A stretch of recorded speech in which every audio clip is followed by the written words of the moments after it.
Disclaimer, ang kwentong ito ay hango sa mga kwentong na ibahagi ng mga nakaranas at mga alamat na umiikot sa ilang baryo sa Pilipinas. Bagamat ibinase sa mga sinasabing totoong pangyayari, may ilang bahagi at detalye na pinalawak o binago para sa mas malinaw na paglalahad at mas kapanapanabik na pagbasa. Hindi ito layuning siraan o pintasan ang alinmang paniniwala, kultura o komunidad. Ang mga tauhan, pangalan, at ilang lugar ay maaaring nabago upang maprotektahan ang pagkakakilanlan ng mga sangkot. Ang mambabasa ay hinihikayat na ituring itong isang kakang-isip na pagsasalaysay na maihalong katotohanan at alamat. Sa isang liblib na baryo sa Kabisayaan, may isang binatang nagngangalang Rogelio, isang simpleng magsasaka na kilala sa kanilang lugar dahil sa kanyang kabaitan at sipag. Bata pa lang siya, nasanay na sa hirap ng bukid at sa mga alituntunin ng baryo. Lumaki siya sa pamilya na masikap at mahigpit sa tradisyon, lalo na pagdating sa usapin ng pagpapakasal. Para sa kanila, mahalaga ang pamanhikan bilang tanda ng paggalang sa pamilya ng mapapangasawa. Si Rogelio ay may kasintahang si Elena, isang maganda, mahinhin, at tila may kakaibang karisma na agad nakabighani sa kanya. Nakilala niya si Elena sa isang pista sa Karatig Baryo. Sa unang tingin pa lang, nahulog na ang loob niya. Hindi nagtagal, naging sila at sa bawat pagkikita, mas lalo niyang nararamdaman na siya na ang babaeng nais niyang makasama habang buhay. Ngunit may mga bulong-bulungan tungkol kay Elena at sa kanyang pamilya. Maraming matatanda sa baryo ang nagsasabing kakaiba ang kanilang angkan, may mga gabi raw na nakikitang may malalaking ibong umiikot sa kanilang bubong, at may mga pagkakataong may nawawala umanong mga alagang hayop tuwing kabilugan ng buwan. Si Rogelio ay hindi naniniwala agad sa mga sabi-sabi. Para sa kanya, lahat ng iyon ay mga alamat lang na ginagamit para takutin ang mga bata. Pero kahit ganoon, hindi niya maitatanggi na may kakaibang aura si Elena. Ang mga mata nito, kapag natamaan ng buwan, tila may kinang na hindi pangkaraniwan. Minsan pa nga, nahuli niyang tila nakikinig si Elena sa mga bulong ng hangin habang sila'y magkasamang naglalakad sa tabing ilog. Nang tanungin niya ito, umiti lang ang dalaga at sinabing, may mga lihim na mas mabuting hindi na lang malaman. Dumating ang araw na nagpasya si Rogelio na magpamanhikan. Pinayuhan siya ng kanyang mga magulang, sina Mang Ernesto at Aling Rosa, na magdala ng mga handog tulad ng mga prutas, kakanin, at ilang pagkaing tatak ng kanilang pamilya. Sumama rin ang ilan sa kanyang mga kapatid at malalapit na kaibigan para magsilbing saksi at katuwang sa okasyon. Habang nag-uusap sila sa ilalim ng punong mangga sa harapan ng kanilang bahay, may isang matandang kapitbahay, si Lola Felisa, na lumapit at marahang bumulong kay Mang Ernesto, "Nak, mag-ingat kayo roon sa baryo ng nobya ng anak mo. May mga kwento na hindi mo gugustuhing malaman." Narinig ito ni Rogelio ngunit pinili niyang huwag patulan. Sa isip niya, baka naiinggit lang ang matatanda sa kagandahan ni Elena o baka dala lang ng mga alamat ng kanilang lugar. Pinilit niyang gawing positibo ang lahat, pero hindi maikakaila na may kakaibang kaba sa kanyang dibdib. Kinabukasan, maagang nag-impake ang buong grupo. Habang naglalakad patungo sa karwahe na maghahatid sa kanila sa baryo ni na Elena, mapapansin ang katahimikan ng paligid. Ang mga aso sa daan ay tila nagmamasid ng tahimik, at ang mga ibon ay biglang nawala sa himpapawid. Si Rogelio ay pilit nang umiti at sinabing, "Huwag kayong kabahan, baka nagkakataon lang." Ngunit sa loob-loob niya, ramdam niya ang bigat ng paligid, tila ba may mga matang nakatingin sa kanila mula sa mga puno at anino. Habang bumibiyahe sila, napansin ni Aling Rosa ang makapal na ulap na unti-unting bumabalot sa kanilang daraanan. "Hindi ba't maliwanag pa kanina?" tanong niya. Sinubukang gawing magaan ni Mang Ernesto ang sitwasyon, "Baka ulan lang yan. Natural lang to sa bundok." Ngunit kahit siya, may bahid ng alinlangan sa tono ng kanyang boses. Pagdating nila sa baryo ni na Elena, sinalubong sila ng masiglang mga tao. Ngunit may kakaibang katahimikan sa mga gilid, parang may mga aninong nagtatago sa mga bintana. Ang bahay ni na Elena ay malaking bahay na yari sa kahoy, may lumang disenyo at tila puno ng kasaysayan. Sa kabila ng mainit na bati ni Elena at ng kanyang mga magulang, hindi maiwasang mapansin ni Rogelio ang mga kakaibang ukit sa mga poste at pintuan ng bahay, mga simbolo na hindi niya pa kailanman nakita. Sa gabing iyon, habang nag-aayos sila ng mga dalang pagkain, napansin ni Rogelio ang pagdating ng ilang matatandang kamag-anak ni Elena. Ang mga tingin ng mga ito ay matalim at tila sinusuri siya. Nang magtagpo ang kanilang mga mata, bigla siyang kinilabutan, tila ba alam ng mga ito ang isang bagay na hindi niya alam. Ngunit nang binasag ni Elena ang katahimikan sa isang malambing na mahal, salamat at dumating kayo, bahagyang nawala ang bigat na kanyang nararamdaman. Kinabukasan ng kanilang pagdating, nagising si Rogelio ng mas maaga kaysa sa lahat. Tahimik siyang lumabas sa silid kung saan sila pansamantalang inihanda ng pamilya ni Elena at huminga ng malalim. Ang hamog ng umaga ay bumalot sa buong paligid, at ang malamig na hangin ay nagdadala ng kakaibang pakiramdam, parang may mga matang nagmamasid sa bawat galaw niya. Sa malayo, tanaw niya ang mga bundok na tila nakayuko sa ulap, at ang katahimikan ng baryo ay halos nakabibingi. May kakaibang bigat sa kanyang dibdib, ngunit pinilit niyang isantabi iyon. Ito ang araw na magpapasya kung matatanggap ba siya ng pamilya ni Elena. Bumalik siya sa loob upang gisingin ang kanyang mga kasama. Si Mang Ernesto, na sanay sa mga ganitong kaugalian, ay agad nagpaalala, Rogelio, tandaan mo, ang pamanhikan ay hindi lang basta usapan ng kasal. Ipinapakita nito ang pagpapakumbaba at paggalang natin sa pamilya ng iyong mapapangasawa. Hindi mo pwedeng ipakita na nag-aalinlangan ka. Tumango lang si Rogelio, kahit na may kaba pa rin sa kanyang puso. Habang nag-aalmusal, tahimik ang buong grupo. Kahit ang mga batang kasama ay tila ramdam ang tensyon. Ang mga kamag-anak ni Elena ay nagpakita ng ngiti at kabaitan, ngunit may mga sulyap silang parang sinusukat ang bawat isa.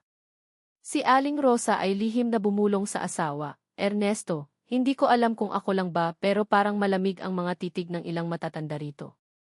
Sumulyap si Mang Ernesto sa paligid at tumugon ng mahina, hayaan mo na, baka ganun lang sila talaga. Ngunit pareho nilang alam na hindi iyon pangkaraniwan. Nang dumating ang oras ng formal na pag-uusap, pinangunahan ni Rogelio ang grupo at nagdala sila ng mga handog, isang basket ng mangga, malagkit na kanin, mga nilutong ulam, at isang boteng lambanog na tradisyon sa kanilang baryo. Pagpasok nila sa malawak na bulwagan ng bahay ni na Elena, napansin niya ang mga lumang larawan sa dingding, mga itim at puting retrato ng mga ninuno ng pamilya. Ang ilan dito ay may mga matang tila nakamasid sa kanila, at sa ilalim ng liwanag ng araw na sumisilip sa mga bintana, nagmumukhang buhay ang mga larawan. Nang magsimula ang pag-uusap, mahinahong nagsalita ang ama ni Elena, si Don Pedro, Rogelio, alam naming mahal mo ang aming anak. Ang desisyon mong pumunta rito ay hindi madaling hakbang, lalo na't ang baryo naming ito ay may sariling mga alituntunin at mga sikreto. Napalunok si Rogelio. Hindi niya inaasahan na magsisimula agad ang pag-uusap ng may bahid ng misteryo. Alam ko po, sagot niya, at handa po akong igalang ang mga kaugalian ninyo. Ngumiti si Elena, ngunit may bakas ng pag-aalala sa kanyang mga mata. Ang kanyang ina, si Doña Marta, ay biglang nagtanong, handa ka bang tanggapin ang buong pagkatao ng aming pamilya, kahit na may mga bagay na maaaring hindi mo maunawaan? Sandaling natahimik si Rogelio. Ang kanyang ama ay marahang tinapik ang kanyang balikat, isang hudyat na huwag matakot. Handa po ako, tugon niya, kahit na sa loob-loob niya ay nagsimulang bumalik ang mga bulong ng matatanda sa kanilang baryo. Matapos ang ilang sandali ng seryosong usapan, nagsimula na silang magbahagi ng pagkain at kwento. Tila normal ang lahat sa una, tawanan, kwentuhan, at pagbabahagi ng mga nakakatawang karanasan ni Rogelio at Elena noong bagong magkakilala pa lang sila. Ngunit habang tumatagal, napansin ni Rogelio na tuwing bumabaling siya sa isang bahagi ng bulwagan, may ilang matatandang kamag-anak na hindi nakikihalubilo, nakatitig lang, hindi kumikibo.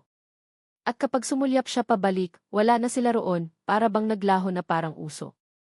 Maya-maya, may lumapit na isang matandang babae na tila pinakamatanda sa pamilya, si Lola Benita.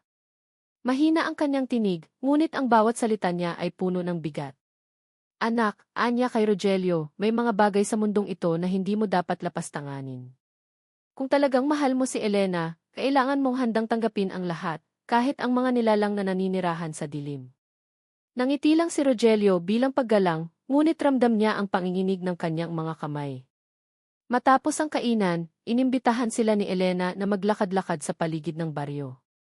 Sa kanilang paglalakad, napansin ni Rogelio ang ilang kakaibang bagay, may mga puno na may malalaking sugat sa balat nito, para bang may matatalas na kuko na dumaan dito, may mga bakas ng paa ng hayop na hindi niya maipaliwanag, at ang katahimikan ng kagubatan ay tila may nakatagong banta. Elena, mahinahon niyang tanong, bakit parang kakaiba ang lugar ninyo? Hindi agad sumagot ang dalaga. Maya-maya, tumingin ito sa kanya at nagsabing, may mga kwento tungkol sa aming pamilya na matagal ko nang gustong ikwento pero hindi ngayon. Maghintay ka muna. Pagbalik nila sa bahay, nagpatuloy ang kasiyahan, ngunit sa bawat tawanan ay maihalong kaba. Ang mga aso ng baryo ay biglang nag-alburoto ng sabay-sabay, tila may nakitang hindi nila gusto. Tumigil ang musika at sandaling natahimik ang lahat. Si Don Pedro ay tumikim at nagsabing, hindi kayo dapat matakot. Ganito talaga rito kapag malapit na ang kabilugan ng buwan. Sa gabing iyon, habang nag-aayos sila ng kanilang mga higaan, kinausap ni Mang Ernesto si Rogelio, anak, may nararamdaman akong kakaiba. Hindi ko sinasabing totoo ang mga alamat, pero hindi rin natin dapat baliwalain ang mga palatandaan. Si Rogelio, bagamat kinakabahan, ay pilit na nagpakita ng tapang. Tay, nandito tayo para sa paggalang. Huwag tayong magpakita ng takot. Ngunit nang humiga na siya, ang mga salita ni Lola Felisa at ni Lola Benita ay paulit-ulit na umalingaw sa kanyang isip. Habang pinipikit niya ang kanyang mga mata, hindi niya maiwasang maramdaman ang malamig na ihip ng hangin na tila nagdadala ng mga bulong mula sa kagubatan. Ang mga anino sa labas ng kanilang bintana ay gumagalaw ng parang may sariling buhay.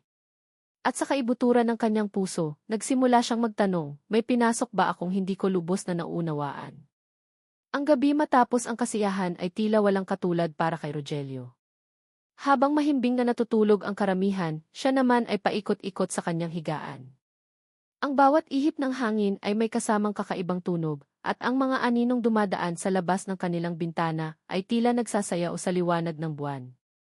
Nang marinig niya ang isang mahinang kaluskos mula sa labas, dahan-dahan siyang bumangon at lumapit sa bintana.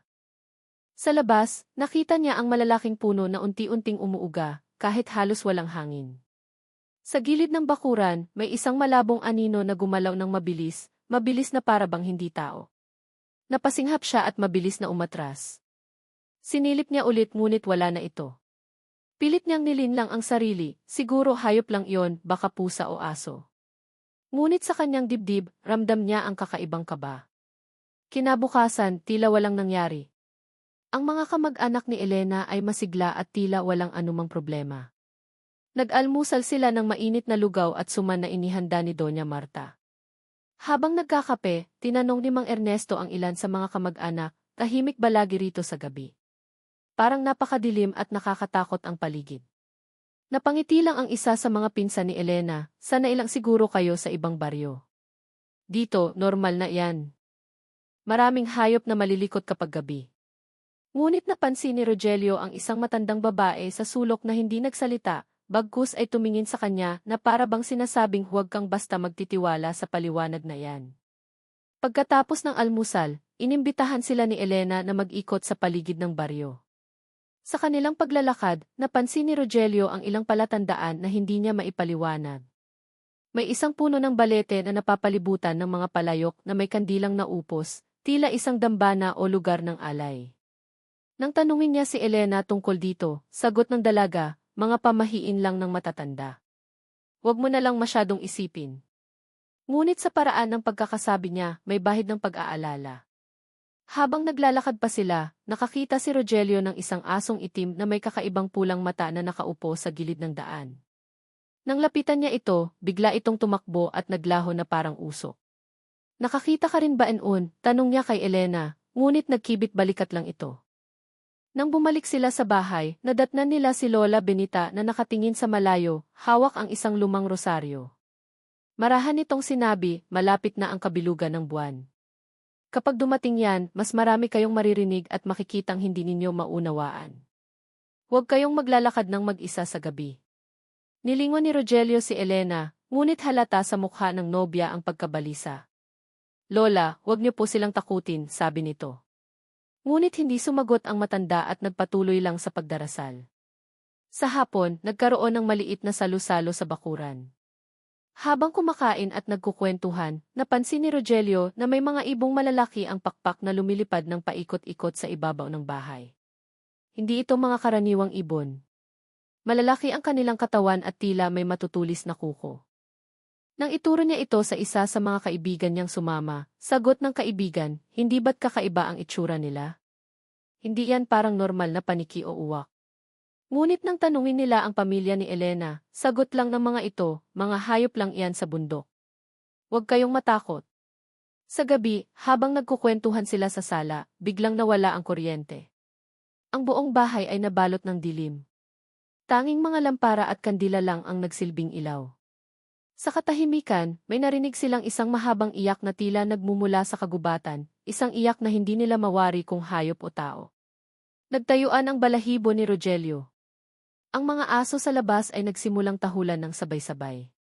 Si Mang Ernesto ay nagkunwaring matapang at nagsabi, siguro usa o baboy ramo lang yan. Ngunit ramdam ng lahat na hindi iyon normal. Pagkatapos bumalik ang kuryente, nagpasya silang matulog ng maaga. Ngunit sa kalagitnaan ng gabi, may narinig na kalusko si Rogelio sa labas. Dahan-dahan siyang lumapit sa bintana at sumilip. Sa liwanag ng buwan, nakita niya ang isang figura na nakayuko sa bakuran. Ang mga braso nito ay tila mahahaba at ang balat ay kulay abo. Nang bahagyang itaas nito ang ulo, nasilayan niya ang mga mata nitong kumikislap na parang apoy. Napaatras siya sa takot at aksidenteng nabangga ang maliit na mesa, dahilan para mag-ingay ito. Nang muling sumilit si Rogelio, wala na ang nilalang, tanging ihip ng hangin at alinggaw ng mga aso ang naiwan. Kinabukasan, kinausap niya si Elena tungkol dito. Elena, may nakita akong kakaiba kagabi. Parang hindi tao, ani Rogelio na maihalong kaba at pagtataka. Hindi agad sumagot si Elena. Sa halip, tumingin siya sa malayo at saka mahina ang tinig na nagsabi, may mga bagay dito na hindi mo pa alam, Rogelio. Pero huwag kang matakot basta't magtiwala ka sa akin. Muli niyang narinig ang mga bulong ng matatanda sa kanyang isip. Ang baryo ay tila may mga lihim na pilit nilang itinatago. At habang papalapit ang kabilugan ng buwan, ang mga senyales ng kababalaghan ay lalo lamang nagiging malinaw. Sa kanyang puso, nagsimulang sumulpot ang unang malalim na pagdududa, totoo kaya ang mga alamat tungkol sa pamilya ni Elena? At kung totoo man, handa ba siyang harapin ang katotohanan iyon? Kinabukasan ng umaga, tila normal ang lahat. Ang araw ay sumikat ng maliwanag, ang mga bata ng baryo ay naglalaro sa kalsada, at ang mga matatanda ay abala sa kanilang mga gawain. Subalit para kay Rogelio, hindi maalis sa kanyang isipan ang mga kakaibang pangyayari kagabi, ang nilalang sa bakuran, ang mga ibong may malalaking pakpak, at ang mga bulong ni Lola Benita. Habang nag-aalmusal sila, napansin niyang kakaiba ang galaw ng ilang matatandang kamag-anak ni Elena. Ang ilan ay nakasuot ng mga pulang panyo sa kanilang lieg at tila may mga tandang hinahaplos sa ibabaw ng kanilang mga palad, mga simbolo na hindi niya mawari. Sa gitna ng pagkain, tumikhim si Don Pedro at nagsabing, ngayong gabi, bago ang pamanhikan, may maliit na seremonyang isasagawa ang pamilya. Bahagi ito ng aming tradisyon. Huwag kayong magugulat kung may makikita kayong kakaiba. Anong klaseng seremonya po yon? Tanong ni Mang Ernesto, medyo nag-aalinlangan. Pagpapala lang, sagot ni Doña Marta na may ngiting pilit, isang uri ng pasasalamat sa mga ninuno. Hindi ito dapat ikatakot. Ngunit sa likod ng kanyang mga mata, may bahid ng pag-aalala. Pagsapit ng hapon, habang naglalakad sina Rogelio at Elena sa gilid ng baryo, napansin nila ang may mga bakas ng dugo sa lupa, patungo sa kagubatan. Nang tanungin niya ang nobya, sumagot ito ng may pag-aalinlangan, baka may nahuling baboy ramo ang mga kamag-anak. Ganyan talaga dito kapag may mga ritual. Ngunit hindi kumbinsido si Rogelio. Ang mga bakas ng dugo ay tila sariwa at nag-iiwan ng mabigat na amoy sa hangin. Pagbalik nila sa bahay, abala na ang mga matatanda sa paghahanda. May mga palayok na may lamang langis na umaaso, mga halamang gamot na inilalagay sa mga bilog na marka sa sahig, at mga simbolo sa dingding na tila ginuhit gamit ang pulang tinta. Ang mga kandila ay nakaayos sa hugis na hindi pamilyar kay Rogelio. Sa isang sulok, nakita niya si Lola Benita na bumubulong ng mga salitang hindi niya maunawaan, parang sinaunang wika na hindi na ginagamit. Nang dumilim ang paligid, nagsimulang magtipon ang buong pamilya sa bakuran. Ang buwan ay nagsimulang lumitaw, kalahating bilog ngunit maliwanag. Ang mga anino ng mga puno ay gumagalaw na parang may sariling buhay. Tinanong ni Mang Ernesto si Rogelio, anak, sigurado ka bang ligtas tayo rito? Hindi siya agad nakasagot. Sa gitna ng bakuran, isang malaking mesa ang inihanda, puno ng mga prutas, kanin, at inihaw na karne. Ngunit may isang mangkok na hindi agad napansin ni Rogelio, may lamang tila hilaw na atay at dugo. Nang subukan niyang itanong, tinapik siya ni Elena sa balikat at bumulong, "Huwag ka nang magtanong ngayon. Tradisyon lang to," nagsimula ang ritual. Ang mga matatanda ay pumorma sa isang bilog at nagsindi ng mga kandila. May isang kamag-anak ni Elena na nagdala ng lumang kampana at pinatunog ito ng 3 beses. Ang tunog ng kampana ay kumalat sa buong baryo, at kasabay nito, ang mga aso ay nagsimulang tahulan ng sabay-sabay. Ang mga ibon sa paligid ay biglang nagliparan palayo, para bang may paparating na panganib. Habang nagpapatuloy ang seremonya, may isang matandang lalaki na nagsalita ng malakas, "Sa ngalan ng ating mga ninuno, binabasbasan natin ang pagkakaisa ng ating dugo at ng dugong papasok sa ating pamilya." Habang sinasabi niya ito, inilagay niya ang isang patak ng dugo mula sa mangkok sa noo ni Elena. Tumingin si Don Pedro kay Rogelio at may hawak ding patak ng dugo. Bahagya siyang nag-atubili, ngunit nang makita niya ang mariing tingin ni Doña Marta, hindi na siya umangal. Tradisyon, bulong ni Elena, sabay dampi ng mga daliri nito sa noo ni Rogelio, gamit ang parehong dugo. Nang maramdaman niya ang malamig at malagkit na pakiramdam nito, kinilabutan siya. Sa mga mata ng iba, ito'y isang simpleng ritual ng pagsasama, ngunit para kay Rogelio, may kakaibang enerhiya na dumaloy sa kanyang katawan, parang may malamig na hangin na dumaan sa kanyang kaluluwa. Matapos ang seremonya, nagsimula ang kainan. Ngunit kapansin-pansin na ang ilang matatanda ay hindi kumakain ng karne o kanin. Sa halip, sila ay umalis isa-isa, patungo sa kagubatan. Nang tanungin niya si Elena, ngumiti lang ito at nagsabing, babalik din sila mamaya. Ngunit ang mga anino ng mga ito sa ilalim ng buwan ay tila nag-iiba, parang nagiging mahahabang nilalang na may pakpak. Nang gabi ring iyon, habang natutulog ang grupo ni Rogelio, muling nagising siya sa kakaibang ingay. Dahan-dahan siyang lumabas ng silid at naglakad patungo sa bakuran. Sa liwanag ng buwan, nakita niya ang ilang figura sa malayo, mga kamag-anak ni Elena, na tila nag-aalay ng kung anong bagay sa tabi ng balete. Ang mga figura ay yumuyuko, bumubulong, at may hawak na bagay na hindi niya maaninag.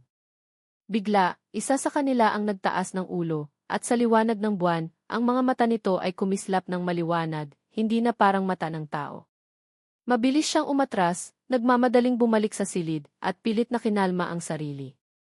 Ngunit bago siya muling pumikit, isang mahinang tinig ang narinig niya sa kanyang isip, tila boses ni Lola Benita, na nagsasabing, "Huwag kang magsasalita. Huwag kang lalabag." Kinabukasan, parang walang nangyari.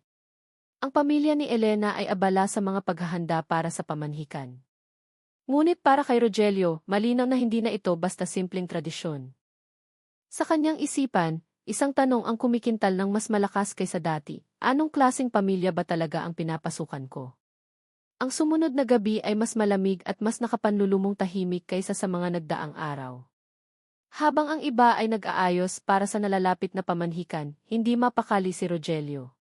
Ang mga ritual at kakaibang simbolo na nakita niya kagabi ay paulit-ulit na sumisiksik sa kanyang isipan. Ang mga mata ng matatandang kamag-anak ni Elena, ang mga bakas ng dugo, at ang mga bulong ni Lola Benita ay hindi niya matanggal sa kanyang alaala. Habang nag-aayos ng mga kagamitan, kinausap siya ng kanyang kaibigan na si Tomas, na kasama nilang dumayo. "Rogelio," bulong ni Tomas, "may kakaiba akong naramdaman kagabi. Parang may mga yapak sa labas ng kwarto natin." Sumang-ayon si Rogelio, "Ako man, may nakita akong mga nilalang. Hindi ko alam kung imahinasyon lang."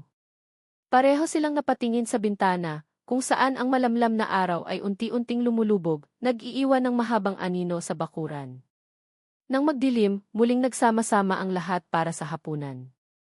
Sa kalagitnaan ng pagkain, napansin ni Rogelio na tila nagkakatinginan ang matatandang kamag-anak ni Elena. Ang mga mata nila ay mabilis na naglilihis tuwing makakahuli siya ng tingin. Biglang may narinig na malakas na ungol mula sa labas, isang tunog na hindi kahawig ng anumang hayop na alam niya.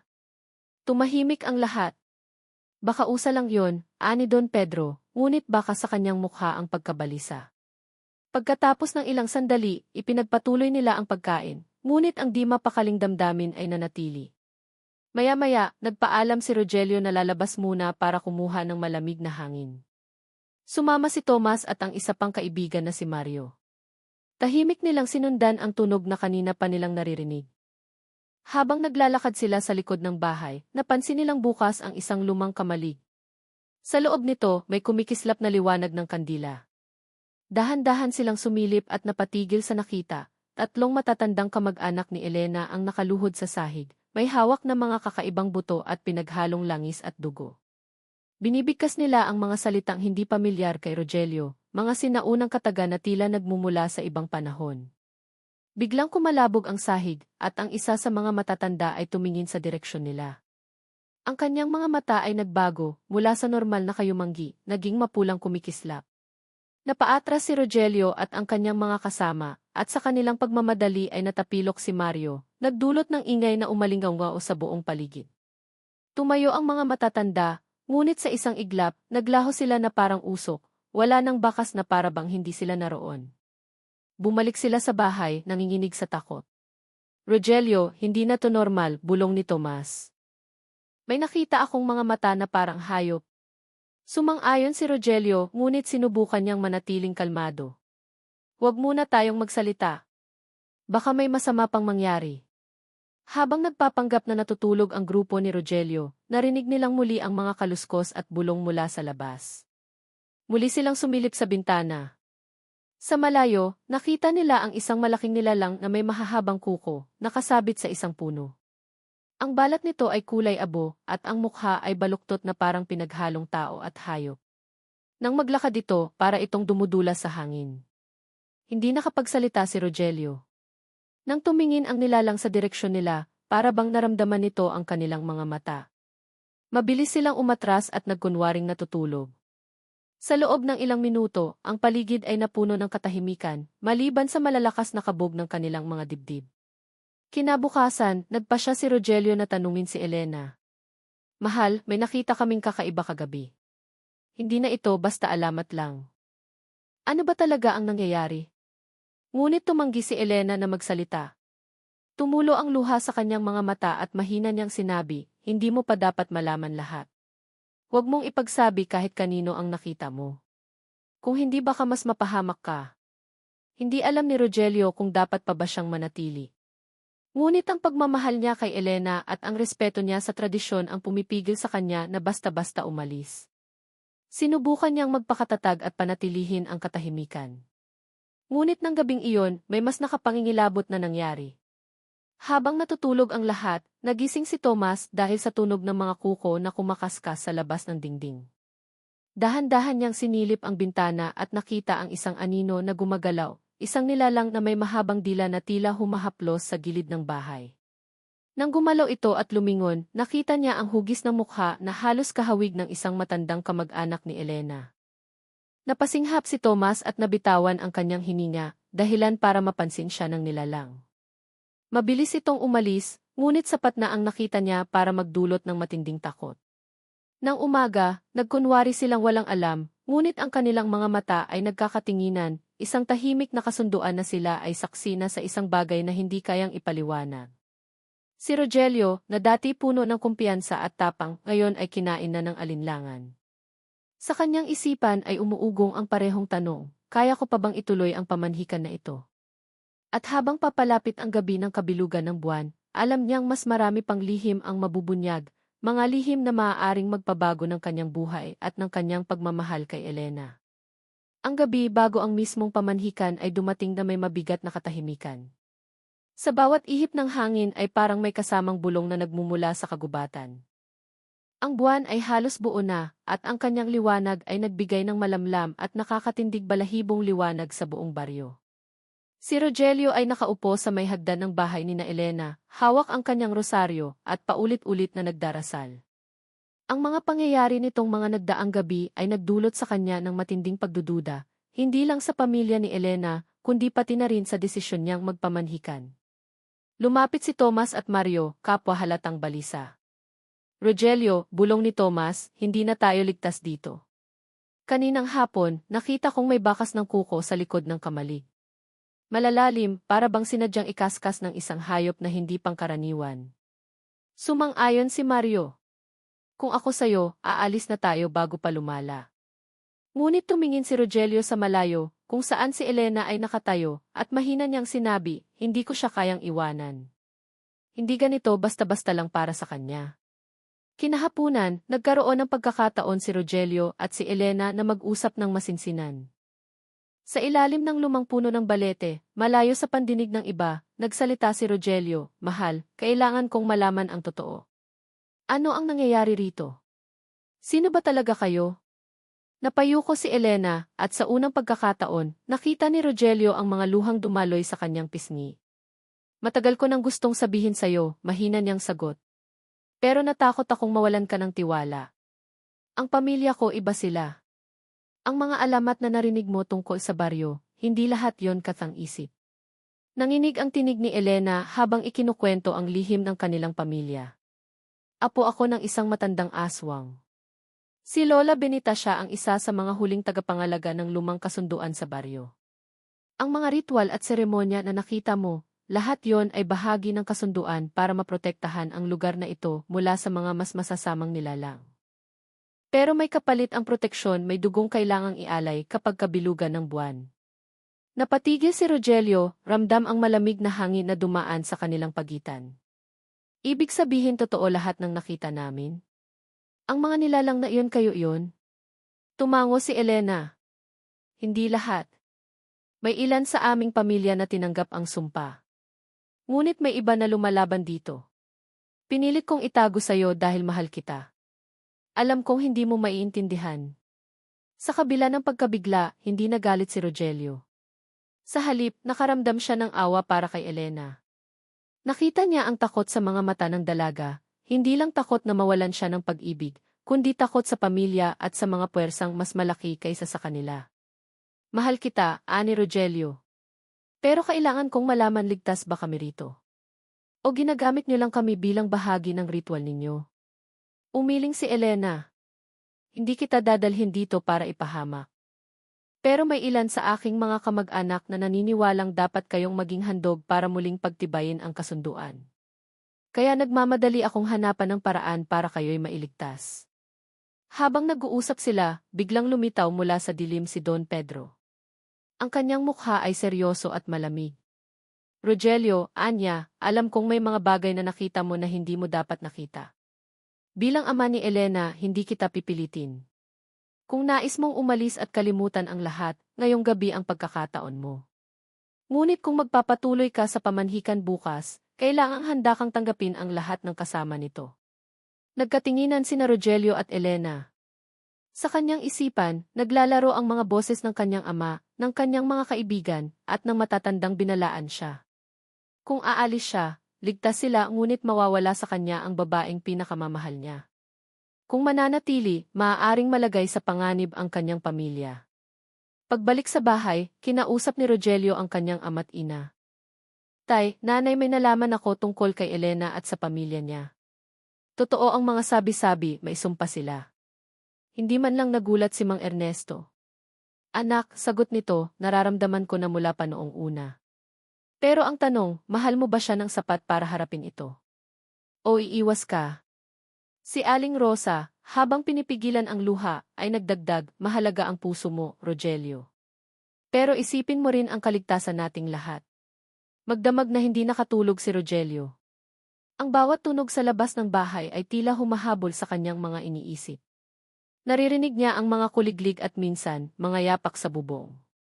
May isang pagkakataon na parang may kumalusko sa bintana, isang mahabang kuko ang dumaan sa salamin, nag-iiwan ng bakas.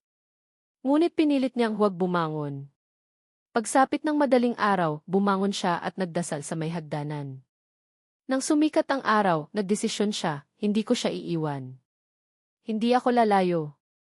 Haharapin ko ang pamanhikan at anuman ang kasama nito. Nang malaman ito ni Tomas at Mario, nagprotesta sila. Rogelio, mababaliw ka na ba? Baka lahat tayo madamay. Ngunit mariing sinabi ni Rogelio, hindi ko sila hahayaang masaktan kayo. Kung may mangyari, ako ang haharap. Si Elena ang buhay ko. Nang gabing iyon, bago ang mismong pamanhikan, muling lumapit si Elena kay Rogelio. Hawak ang kanyang kamay, mahigpit at nanginginig. Salamat sa pananatili, bulong niya. Pero kailangan mong maging matatag. Marami pang mangyayari bukas. At hindi lahat ng kamag-anak ko ay papayag na basta ka na lang maging bahagi ng pamilya. Sa ilalim ng liwanag ng buwan na ngayon ay buo na, nagyakapan silang dalawa. Ngunit sa paligid nila, ang mga anino ay kumikilos na parabang may sariling buhay. Sa dilim, may mga matang nagmamasid, naghihintay ng tamang sandali. Sa puntong iyon, alam ni Rogelio na wala ng atrasan. Ang kanyang desisyon ay magdadala ng alinman sa kaligtasan ng kanilang pagmamahalan o sa isang kapalarang hindi na niya kayang talikuran. Sa kanyang dibdib ay nag-uumapaw ang takot at tapang, isang magkasalungat na puwersa na magtatakda ng kanilang kapalaran. Dumating ang araw ng pamanhikan na may bigat na parang nagbabadya ng unos. Ang baryo ni na Elena ay tila nakahinga ng mabigat, ang mga ibon ay hindi nag-ingay, ang mga aso ay tahimik, at kahit ang hangin ay tila naghintay ng mangyayari. Si Rogelio, kasama ang kanyang mga magulang at ilang kaanak, ay nag-ayos ng kanilang mga dala, mga prutas, tinapay at isang malaking manok na alay. Sa likod ng mga ngiti nila ay may kaba, hindi lang para sa tradisyong pag-uusap ng dalawang pamilya, kundi para sa mga nakakapangilabot na pangyayaring nasaksihan nila. Pagdating sa bahay ni na Elena, sinalubong sila ni Don Pedro na may kunwaring galak, ngunit baka sa kanyang mga mata ang pagkailang. Tuloy kayo, wika niya, handa na ang lahat para sa ating pag-uusap. Ang bahay ay binalot ng mga kakaibang dekorasyon, mga dahon at pulang sinulid na nakasabit sa mga bintana, mga bote ng langis na may nakasuksok na buhok at pako. Si Rogelio ay hindi nakapagsalita, ngunit alam niyang hindi iyon para sa simpleng palamuti. Nagsimula ang pamanhikan sa mga tradisyonal na palitan ng salita. Si Mang Ernesto, ama ni Rogelio, ay nagsabi ng mga mabubuting hangarin para sa kanilang mga anak.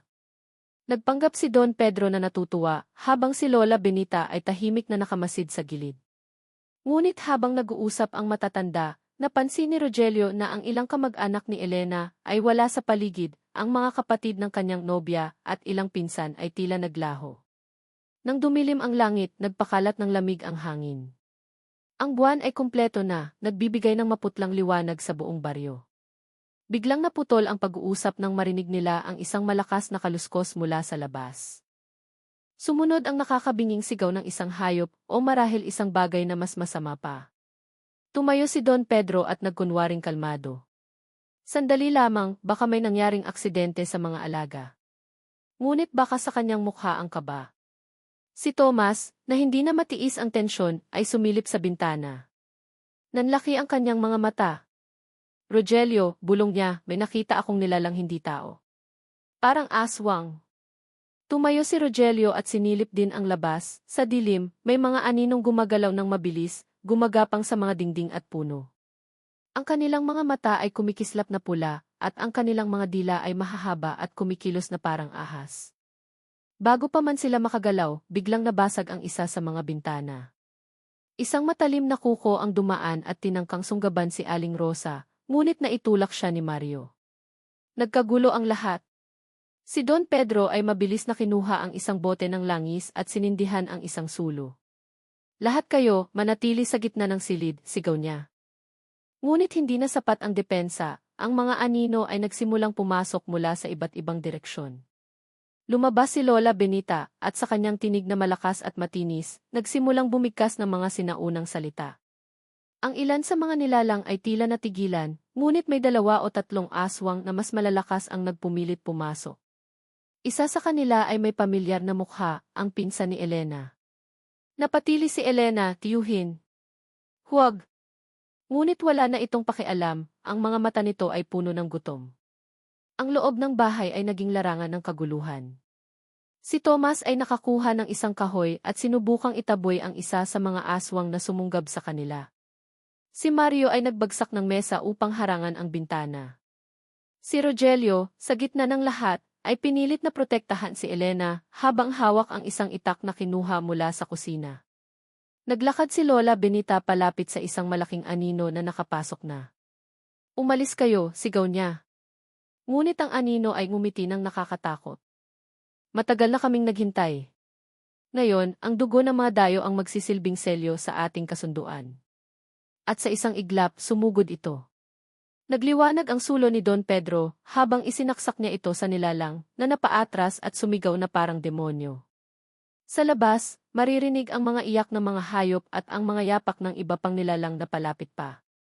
Ang buong baryo ay tila nagising, ngunit walang lumapit upang tumulong, tila ba ang buong lugar ay bahagi ng ritual na ito. Sa gitna ng kaguluhan, nakita ni Rogelio na si Elena ay nakatitig sa kanya, puno ng luha. Hindi ko gustong mangyari to, bulong niya. Handa akong talikuran ang pamilya ko, basta't mailigtas ka. Sa desperasyon, nagpa siya si Rogelio na buksan ang pinto at harapin ang mga nilalang sa labas. Kung gusto niya ng dugo, ako na lang, sigaw niya. Ngunit bago pa sila makalapit, muling bumigkas si Lola Benita ng mga salita, mas malakas at mas mariin.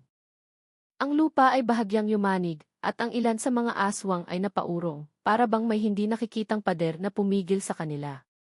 Nagbigay ng pagkakataon ang sandaling iyon upang makapag-ipon ng lakas sina Rogelio at ang kanyang mga kasama. Sa tulong ng mga sulo at matatalas na kasangkapan, itinaboy nila ang mga aswang palabas ng bahay.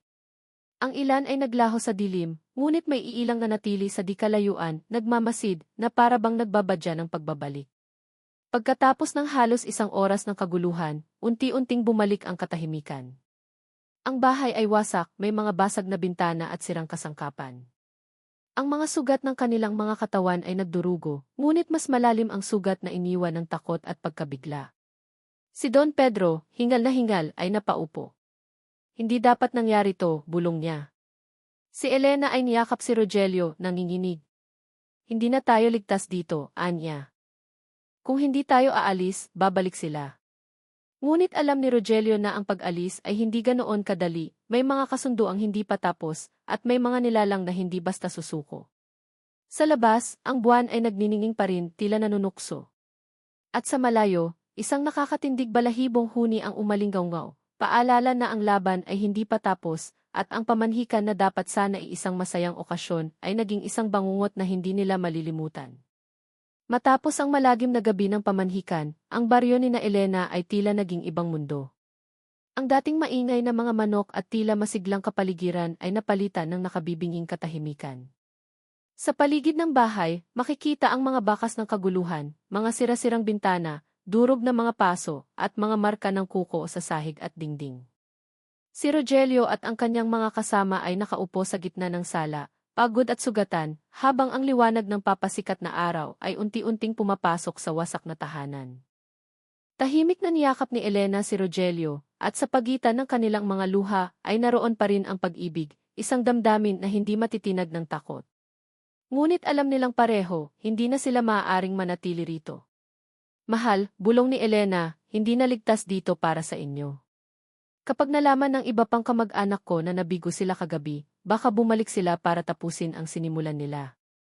Tumango si Rogelio, mahigpit na hinahawakan ang kamay ni Elena. Hindi ko kayang iwan ka. Kung aalis tayo ng magkasama.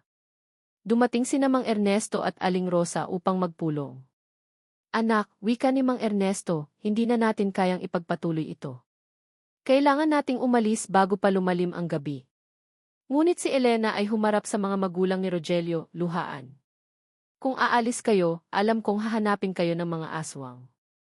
Hindi sila titigil hanggat hindi nila napapalitan ang selyo ng kasunduan. Nagkaroon ng mahabang katahimikan. Si Thomas at Mario ay parehong namumutla, ngunit nagpasya silang manatiling kasama si Rogelio. Hindi ka namin iiwan, kaibigan, sabi ni Thomas, bagaman nanginginig ang boses. Kung kailangan nating harapin pa iyon, gagawin natin. Bago umalis, nagpasya si Rogelio na kausapin si Lola Benita. Natagpuan niya ang matanda sa likod bahay, nakaupo at tila nang hihina. Ang mga mata nito ay tila pagod na, ngunit may matinding kalungkutan. Lola Benita, mahinang sabi ni Rogelio, bakit ninyo kami dinala rito kung alam niyong mangyayari ito? Tumitig ang matanda sa kanya. Hindi ko na alam kung sino pa ang maaari kong pagkatiwalaan. Ang kasunduan na aming tinutupad ay para iligtas ang baryo sa mas malalakas na aswang na nagbabantang sumalakay. Ngunit ang ilan sa aking pamilya pinili ang kadiliman. Gusto nilang palitan ang mga lumang alituntunin at sakupin ang baryo. Napahigpit ang hawak ni Rogelio sa itak na bitbit niya. Kung ganon, kailangan naming lumayo.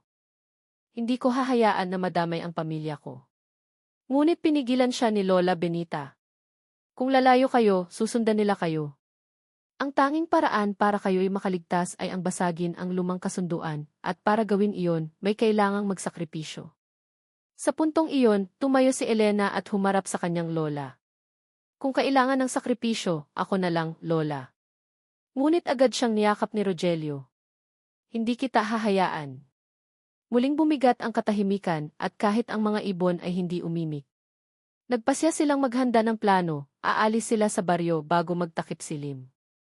Habang nag-iimpake, ramdam ni Rogelio ang bigat ng desisyon, hindi lang para sa kanya, kundi para sa lahat ng kasama niya. Sa kanilang paglalakad palayo sa baryo, patuloy silang sinusundan ng mga matang nakatago sa likod ng mga puno. Ang kagubatan ay tila may sariling hininga at bawat kaluskos ay nagdudulot ng kilabot. Sa kalagitnaan ng daan, muling bumalik ang mga anino. Tatlong nilalang ang humarang sa kanilang daraanan, mga kaanak ni Elena na ngayon ay ganap ng aswang. Ang mga mata nila ay kumikislap at ang kanilang mga ngiti ay puno ng matutulis na pangil. Hindi kayo makakaalis, isang malalim na tinig ang bumigkas. Ang dugo ninyo ang susunod na selyo. Nagkaroon ng maikling labanan. Si Rogelio, sa kabila ng takot, ay humarap ng buong tapang. Sa tulong ng mga sulo at itak, nagawa nilang itaboy ang mga nilalang. Si Tomas at Mario ay nakasugat ng isa, habang si Mang Ernesto ay halos masugatan ng tangkain siyang sunggaban. Sa huli, napaatras ang mga aswang, ngunit may narinig silang bulong habang naglalaho, hindi pa tapos ito. Nakauwi sila sa kanilang baryo bago maghating gabi, pagod ngunit buhay. Ang kanilang pagdating ay sinalubong ng katahimikan at mga matang nagtatanong. Hindi nila lubusang maipaliwanag sa iba ang nangyari, sapagkat sino ang maniniwala sa kanila? Ngunit sa mga gabi-gabing nagdaan, hindi na nagbago ang pakiramdam ni Rogelio, na sila ay binabantayan pa rin. Pagkaraan ng ilang linggo, si Rogelio at Elena ay lihim na kinasal sa kanilang baryo. Walang magarbong kasalan, tanging ilang malalapit na kaibigan at pamilya.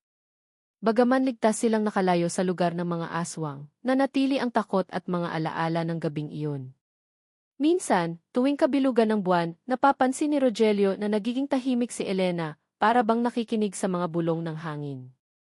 Minsang naglalakad sila sa gabi, tinanong ni Rogelio ang kanyang asawa, "Mahal, natatakot ka pa rin ba na babalik sila?"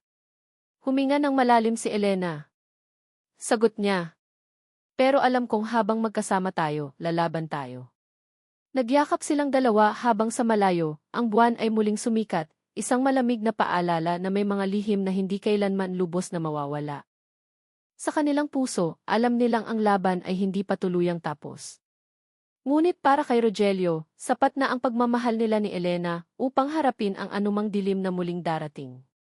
At sa katahimikan ng gabi, may mga matang muling nagmamasid sa kanila, mga matang nagbabadya ng pagbabalik ng nakaraan.